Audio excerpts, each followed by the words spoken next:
Start. বহুত সহ্য হচ্ছে মিথ্যা কথা আর সহ্য হবার পারতেছি না। আজকে সকল গোমর ফাঁক করে দেবো, তাও আবার সিসিং ফাঁক শুরু হরেন। আমরা তো এরকম কোন সুসংবাদ পাই নাই যে আমার দল করলে, আমার আদর্শের মধ্যে থাকলে জান্নাতের সুসংবাদ আমরা দিতে পারি। সুরের মার বড় গলা।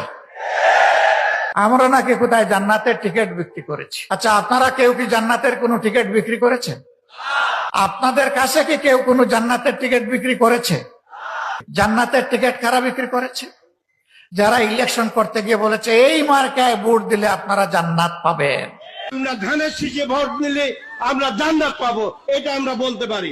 তারা বিক্রি করেছে, বলেছে অমুক নেতার নাম ডেইলি 100 বার নিলে আপনি জান্নাতে যাবেন।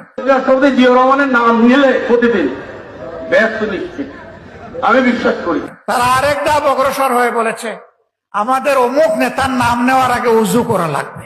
উত্তরসূরি তারেক রহমান, তার নামটি উচ্চারণ করতে হলে উজু করে করবেন। এই কথাগুলি কি আমাদের নেতারা কেউ বলেছেন? কর্মীরা কেউ বলেছেন? আপনারা কেউ বলেছেন? কেউ বলে নাই।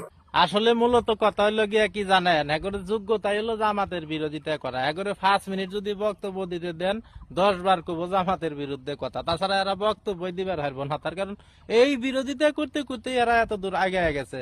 এখন শোনেন কি কয়, নবীজির পরে মা ফাতেমার পরে কার যোগ্যতা বেশি শোনেন। হযরত মুহাম্মদ সাল্লাল্লাহু আলাইহি ওয়াসাল্লামের পরে যদি কোনো ব্যক্তি থাকে, মা ফাতেমার পরে যদি কোনো ব্যক্তি থাকে, সে আমি মনে করি আমার দেশ নেত্রী বেগম খালেদা জিয়া। ওই বেটা কি কইলি? শুনছেন, ডিপজল একজন হারামি ভিলেন মানুষ হয়ে এই কথা মানবার ফাটতে আছে না। আর ওরা মদিনার সনদ নিয়ে চলতে আছে, মদিনার ইসলাম কায়েম করব।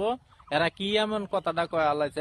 এখন হলেন কি কয়, রোজা নামাজ হজ জাকাত কিছু লাগবে না, শুধু কোন জায়গায় সিল মারলে জান্নাত পাওয়া যাবে শোনেন। রোজা নামাজ হজ জাকাত কিচ্ছু লাগবে না, ধানের শীষে ভোট দিলে বেঁচে যাইতে পারবেন। আরে চেতেন কে মারুফ ভাই, এরা যা কয় খালি শোনেন মনোযোগ দিয়ে। এখন তো ভিডিওটা শুরু করলাম, আরো অনেক কিছু আছে, আস্তে আস্তে শোনেন। ভিডিওটা শেয়ার করে দেন, মানুষে যেন দেখতে পারে। আসলে কেবল শুরু হয়েছে। ধানের শীষে ভোট দিলে জান্নাতে যাবেন কি লিখা জানেন? ওদের দল থেকে জান্নাত কিনা নিছে, জান্নাত এখন ওদের দলের। ওই যে শোনেন, এই কাকাই কইছে, আমি কই নাই। আল্লাহ রহমতের জান্নাত তাদের হাতে না, আল্লাহর রহমতের জান্নাত চলে আসে বিএনপির কাছে। 2001, 2008, 2026 এবং 2014 আমাকে নমিশন দিয়েছে। 2014 সালে আপনাকে মনোনয়ন দিয়েছে। 2014 সালে তো নির্বাচন করে নাই বিএনপি। তবে এই জান্নাতে যাইতে বিশেষ একটা কৌশল আছে, বিশেষ একটা কায়দা আছে। আপনি যখন মরবেন, আপনি যখন মারা যাবেন, আপনার দাফন কাফনের সময় আপনার যে কাফনের কাপড়টা হবে, এই কাফনের কাপড়টা যেন ধানের শীষ প্রতীকের হয়, তাহলে আপনার জান্নাত নিশ্চিত। কবরের মধ্যে ধানের শীষের বাইরে আপনাকে কোনো প্রশ্নই করবে না।